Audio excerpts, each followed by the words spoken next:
This is the Study for the Bar in Your Car podcast, the podcast where you can turn drive time into study time.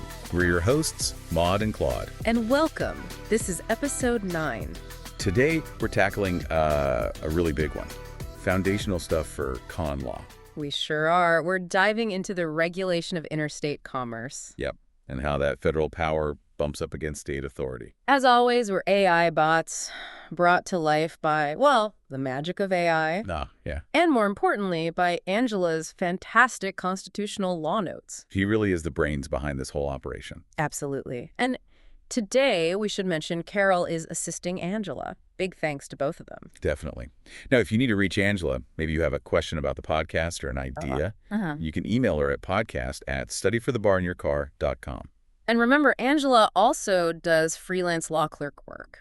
Oh, right. Good point. So if you're an attorney or maybe you know one who needs help with research, drafting motions, that kind of thing, you can contact her directly for her services. That email is hello@legalwriterandlawclerk.com. Okay, so let's dive in. We're talking federalism today, which is, absolutely foundational for understanding the Constitution. Yeah. And definitely for the bar exam. Absolutely. It's all about how power is divided or maybe shared between the federal government and the states. And today we're really focusing on Congress's power to regulate commerce. This seems like an area where those federalism lines get, well, pretty blurry sometimes. They really do. It's constantly being interpreted and reinterpreted by the courts. Our goal here is to give you the key rules, the big cases, and importantly, the reasoning behind them. So you don't just memorize, you actually understand why things work the way they do. Exactly. So federalism at its core is about this division of authority. Angela's notes really emphasize how the Constitution limits Congress in two main ways. Okay, what are those? Well, first, Congress can't go beyond its specific enumerated federal powers. It can only do what the Constitution says it can, explicitly or, implicitly. Right, limited government. And second, Congress can't improperly step on the toes of the states, their sovereignty. It has to respect the authority the states kept for themselves. And that brings up police powers. Right. That's something states have. Yes, exactly. Police powers are the state's inherent authority to make laws for the general health, safety, and welfare of their people and property. Wow. Think about state criminal laws, health codes, zoning. All that local stuff. Right. It's a really broad power that lets states handle day-to-day life within their borders. Okay, so states have this broad general power. Does the federal government have anything like that? A general federal police power? Not really, no. That's a key difference. Unlike the states, the federal government does not have a general police power. Its actions always have to be tied back to a specific power granted in the Constitution, usually in Article 1, Section 8. So no general make things better power for Congress? Pretty much. The only exceptions are federal territories, military bases, D.C., places where the federal government has exclusive jurisdiction. But otherwise, every federal law needs that constitutional hook. And speaking of hooks, Angela's outlines point to the big 3 congressional powers under Article 1, Section 8, taxing, spending, and regulating commerce. Why are these 3 such a big deal in con law? Well, they're huge because they're the main ways Congress actually, shapes national policy and impacts everyone's lives. They're also the powers that get litigated the most. Ah, so that's where the court battles happen over federal power. That's right. These 3 powers are constantly being defined and redefined by the Supreme Court, setting the boundaries between federal and state authority. Understanding them is key to understanding how federal power has grown and sometimes been limited. Okay, that makes sense. And tied into these powers is the necessary and proper clause, right? The elastic clause. Yeah. That one always seems a bit confusing. Is it its own separate power source? That's a really common misconception. It's super important to get this right for the bar. The necessary and proper clause is not an independent source of power. Okay. So what does it do then? Its job is to help Congress carry out its other specific enumerated powers. It lets Congress take actions that are necessary and proper, which the courts basically interpret as convenient or useful or rationally related to achieving one of its listed goals, like taxing or regulating commerce. So it stretches the existing powers. It doesn't create new ones from scratch. Precisely. It's a means to an end, not the end itself. Is there a classic case that illustrates this? Oh, absolutely. The cornerstone case is McCulloch v. Maryland from way back in 1819. Maryland tried to tax the national bank, which Congress had created. And creating a bank isn't listed as a power in the Constitution, right? Exactly what Maryland argued. But Chief Justice Marshall for the court said, yeah, creating a bank isn't listed, but it's necessary and proper, or, convenient and useful for Congress to exercise its listed powers like taxing, borrowing, and regulating currency. So the bank was a tool to help Congress do its main job. You got it. The bank itself wasn't the power. It was a permissible means to achieve those other enumerated ends. So the big takeaway for the bar exam. Any law relying on the necessary and proper clause must be linked to an underlying enumerated power. It can't just float out there on its own. It has to be helping Congress do something the Constitution actually allows it to do. Got it. That's a crucial foundation. Okay, so now let's really zero in on one of those big three, the Commerce Clause. This one seems incredibly powerful and the source of a lot of debate. It really is. Congress's power to regulate commerce among the several states has been interpreted very broadly over time. Angela's notes break it down into three main categories of activity that Congress can regulate under this clause. Okay, what are the three categories? First, Congress can regulate the channels of interstate commerce. Second, it can regulate the instrumentalities of interstate commerce, including people and things moving in commerce. And third, and this is often the trickiest and most tested Congress can regulate activities that have a substantial effect on interstate commerce. Right, let's unpack number one, the channels. Right. What exactly falls under channels of interstate commerce? Roads and rivers. Yep, definitely roads, rivers, railways, airways, the physical pathways. But it's broader than that, especially today. Think about telephone wires, the internet, financial networks, any conduit that carries goods, services, money, or even data across state lines. So digital pathways count too. Makes sense. Absolutely. And Congress has broad power here.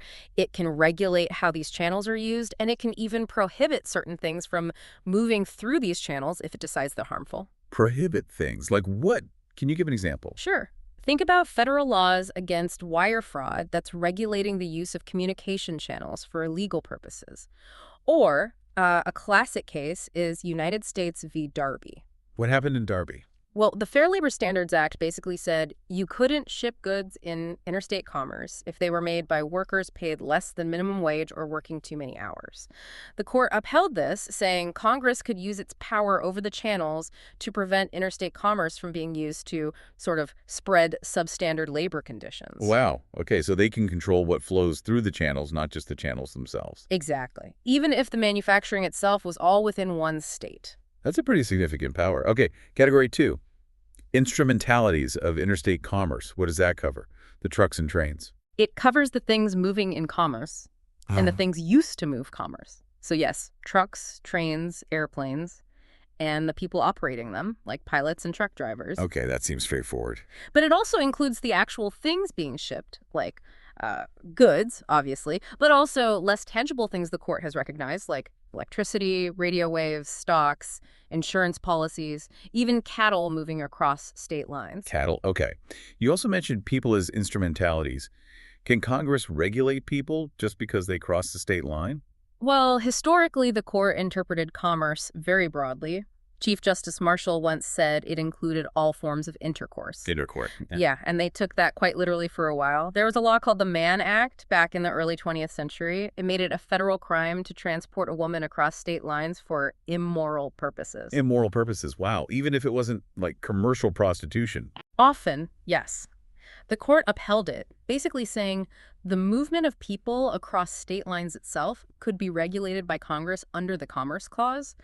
Based on that broad intercourse idea, it shows just how far the interpretation stretched at times. I'm surprised. Okay, so channels, instrumentalities. Yeah. Now the third one. Activities with a substantial effect on interstate commerce. You said this is the big one. It is. This is where Congress's power has seen its most dramatic expansion, and also where the modern court has tried to draw some lines. The classic case showing the expansion is Wickard v. Filburn. Right, the farmer growing wheat for his own use. I remember that one from law school. It seemed crazy. It still seems counterintuitive to many. So the federal government had quotas on wheat production to stabilize prices during the Depression. Filburn grew more wheat than his quota allowed, but he argued it was just for his family and livestock on his own farm, totally local, nothing to do with interstate commerce. And the court said? The court said, nope, Congress can regulate this. Their reasoning was the aggregate effect. Aggregate effect. Yeah. They said, okay, maybe your little bit of extra wheat doesn't impact the national market much by itself, but if you add up all the wheat grown by all the farmers for their own use across the country... It actually does reduce the overall demand for wheat sold in the interstate market. Exactly. That cumulative effect, the court said, could substantially affect interstate commerce by impacting market prices and demand. So Congress could regulate even that seemingly purely local, non-commercial activity. That aggregate effect theory sounds like it could justify almost any federal regulation. And for a long time, it pretty much did. It was the basis for upholding huge parts of the New Deal and later federal regulations. But then things started to shift. So the court eventually pulled back. Yes, in a really major way, starting with United States v. Lopez in 1995. This was a huge deal, the first time since the 1930s that the court actually struck down a federal law as exceeding the Commerce Clause power. What was the law in Lopez? It was the Gun-Free School Zones Act, making it a federal crime to possess a gun near a school. Okay, that sounds like something states usually handle, like public safety. That was precisely the court's point. They looked at the activity being regulated, just possessing a gun near a school, and said this is not an economic or commercial activity in nature. So they drew a line between economic and non-economic activity. Yes. For this substantial effect category, the court in Lopez said the regulated activity itself needs to be fundamentally economic or commercial. Possessing a gun, they reasoned, isn't economic. And the link the government tried to draw between guns near schools and the national economy was just too weak, too attenuated. So if the activity isn't economic, Congress probably can't regulate it under the substantial effects test, even if you argue there's some downstream impact on commerce. That's the key takeaway from Lopez. The court worried that if Congress could regulate any activity with any potential ripple effect on the economy, there'd be no limit to federal power, effectively erasing the distinction between federal and state authority. Did they stick with that reasoning in later cases? They did. Just 5 years later, in United States v. Morrison, they struck down part of the Violence Against Women Act that allowed victims of gender-motivated violence to sue their attackers in federal court. Why? Congress argued violence affects the economy, right? They did argue that affects travel, employment, etc. But the court, following Lopez, said gender-motivated violence, like gun possession near schools, is fundamentally non-economic activity. It's traditional state criminal law territory. The connection to interstate commerce was, again, too attenuated. So Lopez and Morrison really hammered home this non-economic distinction for the substantial effects test. Exactly. They signaled a significant shift, putting some real limits back on Congress's Commerce Clause power, especially when it comes to regulating non-commercial, traditionally state-level activities. Okay, that clarifies Congress's power, but what about when Congress doesn't act? When it's silent on some area of commerce, can states just do whatever they want? No. That's where the Dormant or Negative Commerce Clause comes into play. It's not written explicitly in the Constitution, but it's an implied limitation on state power. Imply how? The idea is that the very existence of Congress's power to regulate interstate commerce implies a restriction on states doing things that would unduly interfere with that national commerce, even if Congress hasn't specifically forbidden it. It prevents states from basically putting up economic walls at their borders. So states can't just discriminate against businesses or goods from other states? Generally, no. That's the first major rule under the Dormant Commerce Clause. State laws that discriminate on their face against out-of-state commerce are almost always struck down. They're presumed unconstitutional. Almost always. Is there any way a discriminatory state law can survive? It's incredibly rare. The state would have to show the law is necessary to achieve a legitimate, important local purpose, and that there's absolutely no less discriminatory way to achieve that goal. It's a very, very high bar. Can you give some examples of laws that failed this test? Sure. A classic is Philadelphia v. New Jersey. New Jersey tried to ban importing trash from other states to conserve its own landfill space. Seems reasonable on the surface, protecting local resources. But the court said, nope, that's blatant discrimination against out-of-state waste just because of where it came from. It burdens interstate commerce, and New Jersey couldn't isolate itself from a national problem like that. Struck down. Okay, what else? Another good one is Granholm v. Heald. Michigan and New York allowed their own wineries to ship directly to consumers in the state, but they barred or heavily restricted out-of-state wineries from doing the same thing. Protecting local businesses. Exactly. The court said that's unconstitutional discrimination. You can't give your local guys a benefit. You deny the out-of-state guys just based on their location. And Angela's notes also make a key point. States can't regulate activity that happens entirely outside their borders, like trying to control prices charged by a company in another state. Okay, so overt discrimination is pretty much a no-go. But what if a state law doesn't discriminate? It applies equally to in-state and out-of-state businesses, but it still affects interstate commerce somehow. Right. So if a law is non-discriminatory, it's usually upheld unless it imposes an undue burden on interstate commerce. This is where courts use a balancing test. Balancing test. What are they balancing?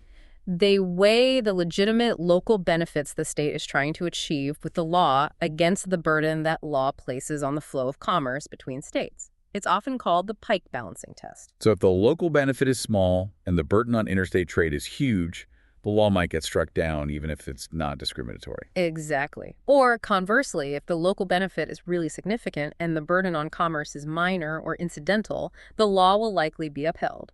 Can you give a hypothetical example of that balancing? Sure. Let's say State A passes a law requiring all trucks passing through the state, whether based in State A or State Z, to have a very specific, unusual type of mud flap that isn't required anywhere else and is expensive to install. State A might argue this provides a small safety benefit, maybe slightly reducing road spray. But trucking companies from all over the country would argue that having to equip their entire fleets with these special costly mud flaps just for State A imposes a massive undue burden on their interstate operations, far outweighing the tiny local safety benefit. And the court would have to weigh those arguments. Precisely. They'd ask, is the local benefit real and substantial? Is the burden on interstate commerce truly excessive in relation to that benefit? It's a judgment call. Got it. Now, are there exceptions to these Dormant Commerce Clause rules? Times when states can discriminate or burden commerce? Yes, there's one major exception. The market participant exception. Market participant, what does that mean? It means if the state isn't acting as a regulator, making rules for others, but is instead acting like a business in the market, buying or selling goods, hiring labor, running a state-owned enterprise. Like a state-owned cement plant. It's exactly. Or a state university. When the state is participating in the market, it can generally favor its own citizens or businesses, just like a private company might choose its customers or suppliers. So the state-owned cement plant could decide to sell only to in-state contractors. Yes. Or the state university can charge lower tuition for in-state residents. In those cases, the Dormant Commerce Clause restrictions typically don't apply because the state isn't regulating the market, it's just acting within it. That's a really important distinction.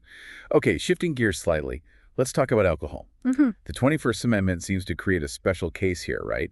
Giving states more power over booze than other goods. It absolutely does. The 21st Amendment, which repealed prohibition, explicitly gives states significant authority over the transportation and importation of intoxicating liquors within their borders. It's a unique carve-out from the usual Commerce Clause rules. So within their own borders, interstate states have pretty free rein to regulate alcohol. Very broad authority, yes. They can control things like licensing, distribution systems like the three-tier system, sales hours, locations, pricing, all sorts of things related to alcohol sales and consumption inside the state. And what about alcohol crossing state lines, interstate regulation? Does the 21st Amendment let states be more restrictive or even discriminatory there too? It definitely gives them more power than they have over other goods. For a long time, courts interpreted it as giving states almost total control, even allowing discriminatory laws that would clearly violate the Dormant Commerce Clause for, say, milk or widgets. But has that changed at all? Somewhat, yes. The modern Supreme Court, particularly in that Granholm case involving wine shipping, has said that while the 21st Amendment is important, it doesn't completely override the non-discrimination principle of the Dormant Commerce Clause. So states have extra power over alcohol, but they still can't engage in purely protectionist discrimination against out-of-state alcohol without a really good reason tied to the core concerns of the 21st Amendment. That's a good way to put it.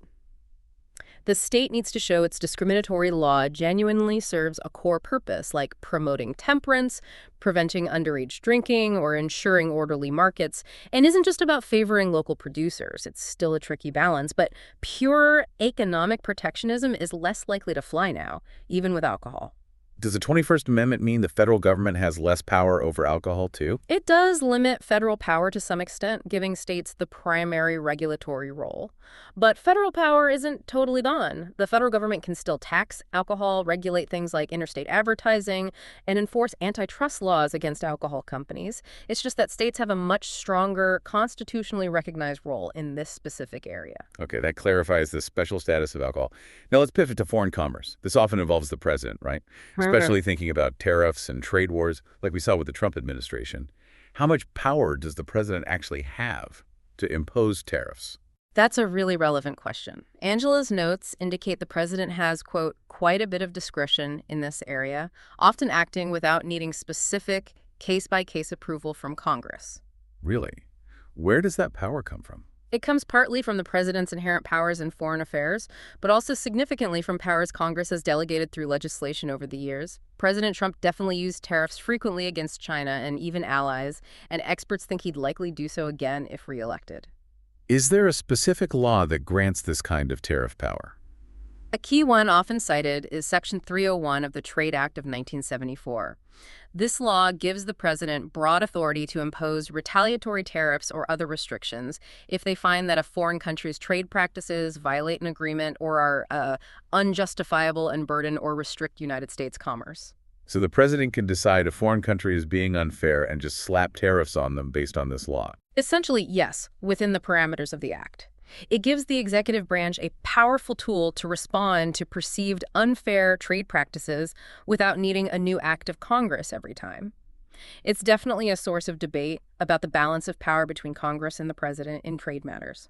Interesting. Okay, let's circle back to some fundamental federalism limits we touched on earlier. We talked about the difference between state police power and the lack of a general federal police power.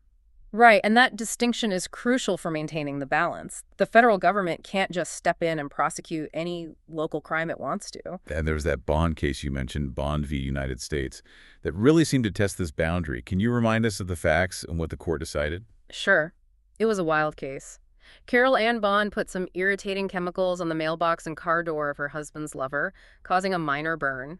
A local dispute, really. Sounds like state assault charges, maybe. You'd think. But federal prosecutors charged her under a federal law implementing an international chemical weapons treaty. Wait, a chemical weapons treaty? For drain cleaner on mailbox. Exactly. The Supreme Court in Bond said that was a massive overreach. They found the prosecutors violated the constitutional boundary separating state and federal police powers. They basically said Congress didn't intend for this chemical weapons treaty law to apply to simple local assaults that are traditionally handled by state police powers. So the court stepped in to protect the state's turf, essentially. Precisely. Bond stands for the principle that even when Congress acts under a valid power, like the treaty power, the law's application can't intrude too deeply into areas of traditional state concern, like policing local crimes, unless Congress makes it incredibly clear that's what it intends. It reinforces limits on federal police power. That's a powerful example. Now, another huge limit on Congress is the anti-commandeering doctrine. What's that all about? This comes from the 10th Amendment. Basically, it says Congress cannot commandeer, meaning it can't force or compel state governments or state officials to enact or enforce federal laws or regulatory programs. So Congress can't just order state legislatures to pass a specific law? Nope. Nor can it order state police officers or other state employees to carry out federal tasks. States aren't just field offices for the federal government, they're separate sovereigns. Are there key cases that establish this? Absolutely. New York v. United States is one. Congress tried to force states to either take ownership of radioactive waste or regulate it according to federal rules. The court said that's unconstitutional commandeering of the state legislature. Okay. Forcing them to legislate. What else? Then there's Prince v. United States. That case involved the Brady Bill, which required local police chiefs to conduct background checks for gun buyers. The court said Congress couldn't commandeer state executive officers like that either.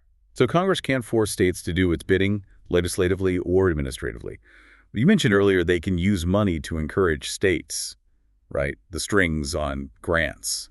Exactly. That's the crucial distinction. Congress can use its spending power to induce states to adopt certain policies by attaching conditions to federal funding. But, and this is key, those conditions can't be unduly coercive. Unduly coercive. What's the line between permissible encouragement and unconstitutional coercion? Well, the classic case of permissible inducement is South Dakota v. Dole.